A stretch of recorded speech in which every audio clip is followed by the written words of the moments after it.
मुलुक महाराष्ट्र या बुलेटिनची सुरुवात करूयात एका मोठ्या राजकीय बातमीनं। ही राजकीय बातमी येते दिल्लीच्या राजकीय वर्तुळातून।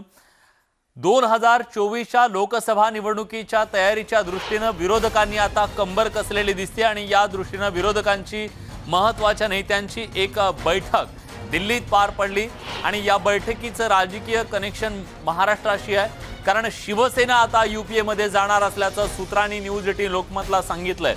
राज्याच्या राजकारणातली या घडीची महत्त्वाची बातमी। राज्यामध्ये जेव्हा सत्तांतर झालं तेव्हा शिवसेना, काँग्रेस आणि राष्ट्रवादी काँग्रेस एकत्र आले, पण दिल्लीमध्ये यूपीए मध्ये शिवसेना अजून गेलेली नव्हती। त्या दृष्टीने सध्या चर्चा सुरू असताना आज सोनिया गांधींच्या सोबत एक महत्त्वाची बैठक झाली आणि या बैठकीला शिवसेनेचे नेते संजय राऊत हे उपस्थित होते। सोनिया गांधींसोबत पवार राऊतांची चर्चा झालेली आहे आणि लवकरच याबद्दलची अधिकृत घोषणा होणार असल्याचं कळतंय।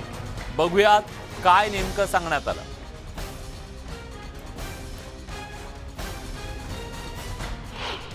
अपोजिशन यूनिटी ये मेन एजेंडा रहा। अपोजिशन यूनिटी, हमको एक साथ काम करना है, एक साथ आगे जाना है और स्टेट वाइज काम करना है। एक फर्स्ट मीटिंग है, ये वापस मिलेंगे। सर कौन-कौन को यूपीए में शामिल करने की भी क्या चर्चा हुई? ये बात नहीं हुई, लेकिन हम एक साथ काम करने के बारे में सबका हाउस के अंदर सर कोई किस तरीके से आप सरकार को कॉर्नर कर पाएंगे? 12 सांसदों का तो उस बारे में वापस कल हमारी मीटिंग है, पवार साहब खुद मीटिंग को आने वाले हैं। हमारा मकसद है कि हम लोग कैसे इकट्ठे काम कर सकते हैं, कैसे आगे बढ़ सकते हैं और कैसे इस मुल्क को इन मुश्किलों से निकाल सकते। क्या सहमति बनी?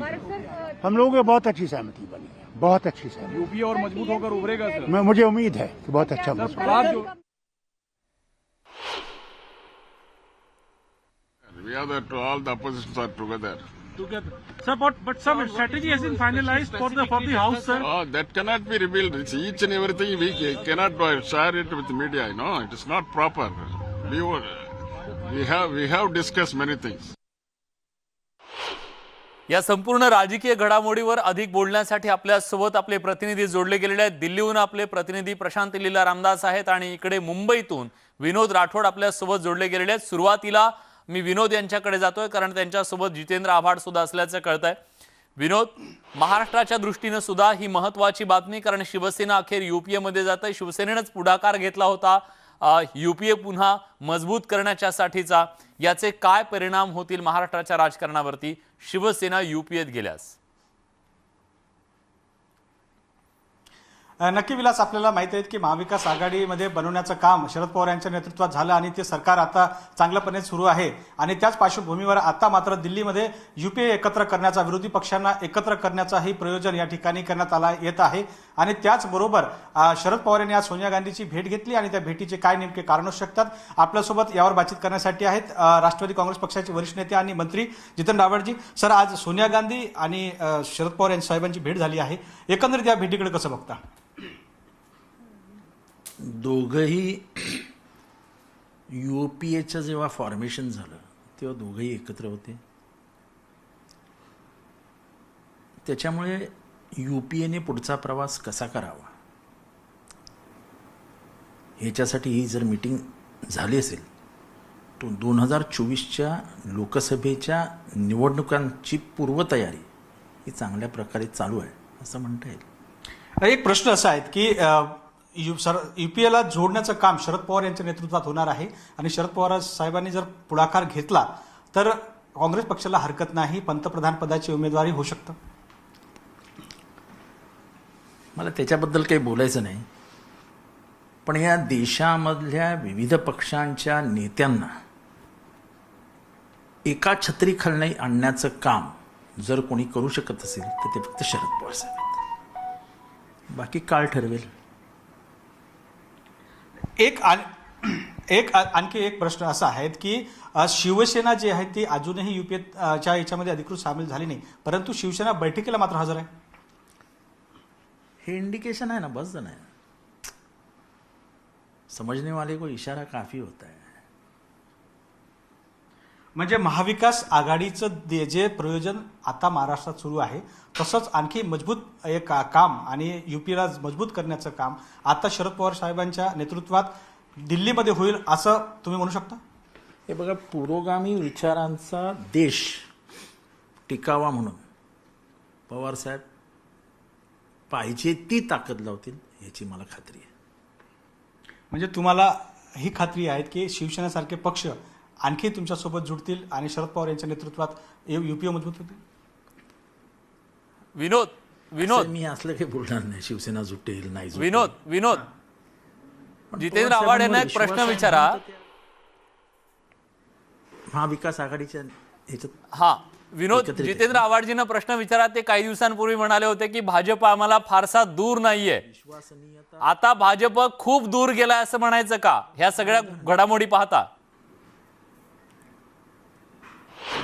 आणखी एक प्रश्न असा आहे की वारंवार भाजप आम्हाला दूर आहे असं, दूर नाही आहे असं म्हणायचं, परंतु आता मात्र भाजप खूप दूर गेलं असं वाटतं, कारण या एकंदरीत जे सरकार सुरू आहे त्यामध्ये भाजप आम्हाला दूर नाही असं कोण म्हणालं? मला नाही वाटत असं कधी कोण म्हणालं.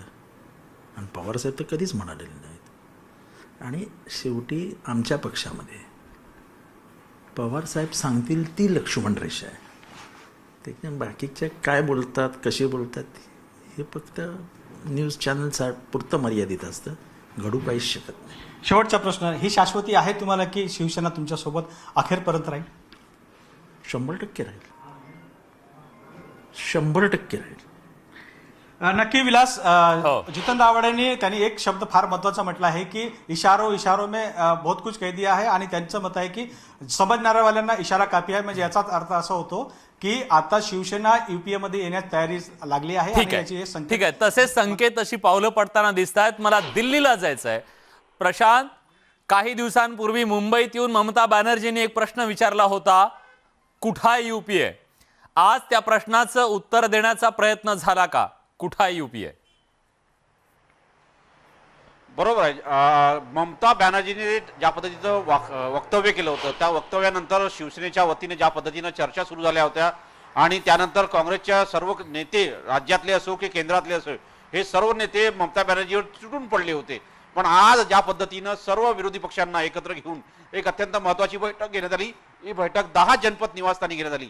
या बैठकीमध्ये जर बघितलं आपण तर फारुख अब्दुल्ला होते, डाव्या पक्षाचे सीताराम येचुरी होते, त्यानंतर शरद पवार होते, ज्यांच्या खांद्यावरती युपीएची जबाबदारी देण्याचा विचार चालू आहे. पण असं होण्याची शक्यता कमी आहे, कारण की यासाठी त्यांचं वयाची मर्यादा आहे आणि सोबतच ज्या पद्धतीनं जो सगळ्यात मोठा पक्ष असतो तो युपीएचा सगळ्यात मोठा भागीदार असतो, अशा प्रकारचा आतापर्यंतची परंपरा आलेली आहे. त्यामुळे हे कितपत योग्य होईल हे सांगणं आता या डीला शक्य नाहीये. पण ममता बॅनर्जीला जोरदार तडाख्याने उत्तर देण्यासाठी विरोधी पक्ष एकत्र आलेले आहे. त्यांनी स्पष्ट केलंय की विरोधी पक्षाचा एकच चेहरा राहील, संसदेमध्ये असो किंवा मैदानात असो.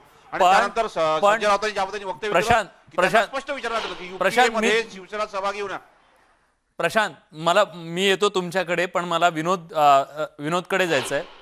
विनोद, जेव्हा विरोधकांची एकजूट करण्यासाठी प्रयत्न सुरू आहेत असं म्हणायचं, मग अशा वेळी ममता बॅनर्जींचा आजच्या बैठकीला नसणं, त्यानंतर समाजवादी पक्ष असेल, मायावतींचा पक्ष असेल, बिजू जनता दल असेल, हे जे स्थानिक पक्ष आहेत ते अजून सुद्धा युपीए पासून दूर दिसत आहेत. त्यांना एकत्र आणण्यासाठी काय केलं जाते, कारण ते अजून सुद्धा दूर आहेत?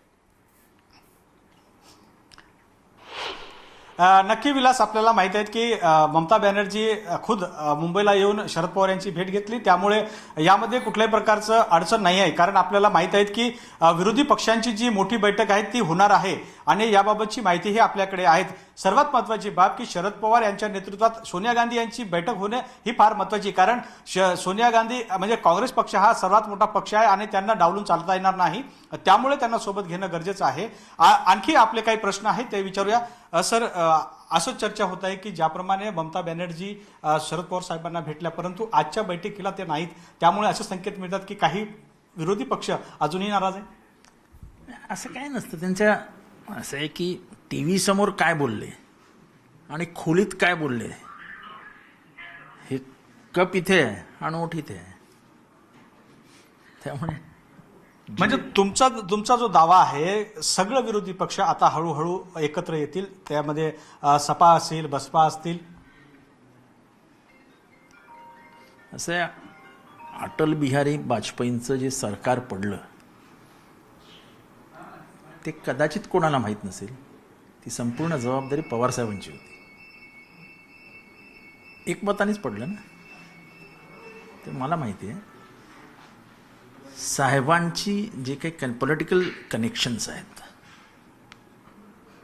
काश्मीरपासून कन्याकुमारीपर्यंत सर्व राज्यांमधल्या प्रमुख पक्षांशी त्यांचे जे सलोख्याचे संबंध आहेत. बरोबर आहे. नक्की ठीक आहे. विलास, ज्याप्रमाणे जितेंद्र आव्हाडांनी म्हटलंय की शरद पवार यांचे जे एकंदरीत संबंध आहेत ते खूप चांगले आहेत. बरोबर. आणि त्यामुळे या विरोधी पक्ष- सगळ्याचा परिणाम पुढच्या काही दिवसांमध्ये दिसतो का हे पाहणं महत्वाचं असेल. धन्यवाद तुम्ही दिलेल्या सगळ्या सविस्तर माहितीबद्दल. जितेंद्र आव्हाड राज्याचे गृहनिर्माण मंत्री आता आपल्या सोबत होते. खरं तर आज एका बाजूला दिल्लीमध्ये विरोधकांनी एकत्र येण्याचा प्रयत्न केला. राज्यात हा प्रयोग झालाय. काँग्रेस, राष्ट्रवादी, शिवसेना, महाविकास आघाडी स्थापन झाली, सरकार स्थापन झालं. पण या महाविकास आघाडीला आज जोरदार धक्का बसला विधान परिषदेच्या निवडणुकीमध्ये. कारण तिन्ही पक्ष एकत्र आले, त्यांनी एकत्र निवडणूक लढवली. पण भाजपनं मात्र नागपूरच्या विधान परिषद निवडणुकीमध्ये त्यांची धूळदाण उडवली. बघूया नागपुरात नेमकं काय झालं आणि बावनकुळेंचं कसं कमबॅक झालं. नागपुरात भाजपचा दणदणीत विजय. काँग्रेसच्या विदर्भाच्या गडाला भगदाड. महाविकास आघाडीतील मतांची फाटाफूट. नागपुरातील विधान परिषदेच्या स्थानिक स्वराज्य संस्थेच्या निवडणुकीच्या निकालाकडे सगळ्या राज्याचं लक्ष लागलं होतं. आणि या निवडणुकीत भाजपच्या चंद्रशेखर बावनकुळेंनी दणदणीत विजय मिळवला. भाजपच्या चंद्रशेखर बावनकुळेंना 362 मतं मिळाली, तर काँग्रेसनं पाठिंबा दिलेल्या मंगेश देशमुख यांना 186 मतं मिळाली. या निवडणुकीत महाविकास आघाडीची 16 मतं फुटली, तर भाजपला 44 अतिरिक्त मतं मिळाली आहेत. मोठ्या प्रमाणात मतं फुटल्यामुळे या निवडणुकीचा निकाल हा काँग्रेससाठी धक्कादायक आहे. या विजयानंतर भाजपच्या कार्यकर्त्यांनी जल्लोष साजरा केलाय. 3 पक्ष एकत्र आल्यानंतर विजय होतो या विश्वासात असलेल्या महाविकास आघाडीला ही चपराक असून भाजपच्या भविष्यातील विजयाची ही नांदी आहे, असंच भाजपचे नेते सांगतायत. एक प्रकार से 3 पार्टियां साथ में आने के बाद सारे चुनाव वो जीत सकते हैं, इस प्रकार की जो बात वो कहते थे, इस मिथक को आज पूरी तरीके से हमने ध्वस्त किया है.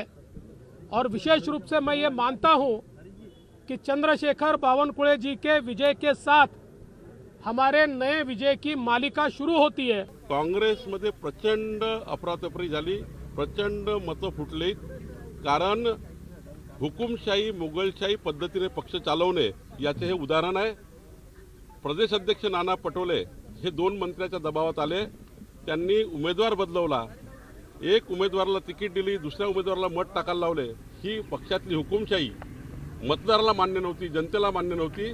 काँग्रेसमध्ये प्रचंड अस्वस्थता या विषयाला आहे. या निवडणुकीत काँग्रेस सुरुवातीपासूनच द्विधा मनस्थितीमध्ये असल्याचं बघायला मिळालं होतं. काँग्रेसने 12 तास आधीच अधिकृत उमेदवार रवींद्र भोयर यांचा पाठिंबा काढत त्याऐवजी अपक्ष उमेदवार मंगेश देशमुख यांना समर्थन दिलं होतं. मात्र या राजकीय खेळीतून काहीच चमत्कार झाला नाही. पण आता पराभवानंतर भाजपनं घोडेबाजार केल्याचा आरोप काँग्रेसचे प्रदेशाध्यक्ष करतायत. ज्या पद्धतीचा घोडेबाजार झाला, स्वतःचे जे वोटर होते, त्यांच्या पक्षाचे जे लोकप्रतिनिधी होते, जिल्हा परिषद, महानगरपालिका, नगरपालिकेचे, त्यांना बाहेर यात्रेवर नेलं. आपल्याच वोटरवर भरोसा नसलेली ही पार्टी आहे आणि त्या पद्धतीचा घोडेबाजार करून ही निवडणूक त्यांना जिंकता आली, तर त्यांचं ते आहे. नागपूर विधान परिषदेत भाजपकडे 74 मतांची आघाडी होती, पण चंद्रशेखर बावनकुळेंचा विजय हा तब्बल 176 मतांनी झालाय. त्यामुळे हा निकाल भाजपला उभारी देणारा तर काँग्रेसला मात्र आत्मचिंतन करायला लावणारा असाच ठरलाय. तुषार कोहळेसह bureau report, news 18 Lokmat, Nagpur. विदर्भातल्या वाशिम, बुलढाणा आणि अकोला विधान परिषदेच्या निवडणुकीत सुद्धा चमत्कार झाला. 3 टर्म शिवसेनेची सत्ता असलेल्या किंवा शिवसेनेचं प्रतिनिधित्व करणाऱ्या बाजोरिया यांचा मोठा पराभव आज तिथं झाला आणि भाजपनं शिवसेनेकडे 3 टर्म असलेली ही आमदारकी आपल्याकडे खेचून घेतली. कशी जाणून घेऊया.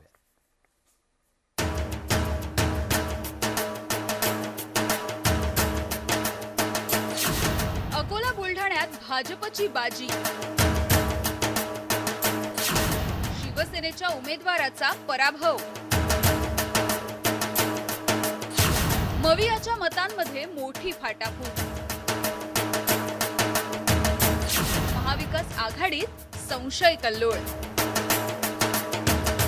अकोला, वाशिम, बुलढाणा स्थानिक स्वराज्य संस्थेच्या निवडणुकीच्या निकालात शिवसेनेला मोठा धक्का बसलाय. हातात असलेल्या मतांपेक्षा जवळपास दुप्पट मतं घेत भाजपच्या वसंत खंडेलवाल यांनी बाजी मारली आहे आणि त्यामुळे शिवसेनेचे उमेदवार गोपी किशन बजोरिया यांना धक्कादायक पराभवाला सामोरं जावं लागलं. भाजप उमेदवार वसंत खंडेलवाल यांना 443 मतं पडली, तर शिवसेनेचे गोपी किशन बजोरिया यांना 334 मतं मिळाली. या मतदारसंघात भाजपकडे केवळ 246 मतं होती, पण महाविकास आघाडी, वंचित आणि अपक्ष मिळून जवळपास 197 मतं फुटली. त्यामुळेच भाजपचे वसंत खंडेलवाल यांचा 109 मतांनी दणदणीत विजय झाला. भारतीय जनता पार्टीचे वरिष्ठ नेते, पदाधिकारी व कार्यकर्ते मिळून जी रणनीती आखली होती त्याच्यात आम्ही यशस्वी झालेलो आहोत. मुख्य म्हणजे जे विचारधारा किंवा जे काम करायची इच्छा आम्ही दर्शवलेली आहे, सर्व कार्यकर्त्याच्या सोबत जितके आमचे मतदाता आहेत त्यांना आम्ही आमचे विचार मांडलेले आहेत व त्यांनी त्याला पसंती दाखवून आम्हाला मतं केली. या निवडणुकीत विजयाचा चौकार लगावण्यात शिवसेनेच्या गोपी किशन बजोरिया यांना मात्र अपयश आलं. त्यांना अँटी इन्कम्बन्सीचा फटका बसल्याची चर्चा आहे. विशेष म्हणजे भाजपपेक्षा महाविकास आघाडीच्या मित्रपक्षांची मतं जास्त होती. मात्र असं असताना सुद्धा खंडेलवाल यांनी विजयाची किमया साधली. निवडणुकीमध्ये हा सामान्य बाब आहे की मतांच्या विभाजन, जोड तोड हे होतच असतात. ती विधानसभेची निवडणूक असेल किंवा लोकसभेची किंवा विधान परिषदेची, that is the part of the life. या निवडणुकीच्या निकालाच्या माध्यमातून भाजपनं विदर्भात आपली पकड मजबूत केली आहे. तर या निकालात मतं फुटल्यामुळे महाविकास आघाडीत मात्र संशय कल्लोळ निर्माण झालाय. या निकालाच्या पार्श्वभूमीवर मात्र तिन्ही पक्षांची आघाडी झाली की विजयाचा सोपान गाठता येतो, या मनसुब्याला मात्र छेद बसलाय. कुंदन जाधवसह bureau report, news 18 Lokmat, Akola. यासोबत या बुलेटिनमध्ये आपण इथेच थांबतोय. पण राज्यात आज झालेल्या या मतमोजणीच्या नंतर किंवा आलेल्या निकालांच्या नंतर जी समीकरणं नव्यानं मांडली गेली आहेत, या समीकरणांबद्दल आपण बोलणार आहोत. महाविकास आघाडीत फाटाफूट का झाली याचं उत्तर शोधण्याचा प्रयत्न करूया, चर्चा करूया एका छोट्याशा ब्रेक नंतर. कुठे जाऊ नका, पहा फक्त न्यूज 18 लोकमत.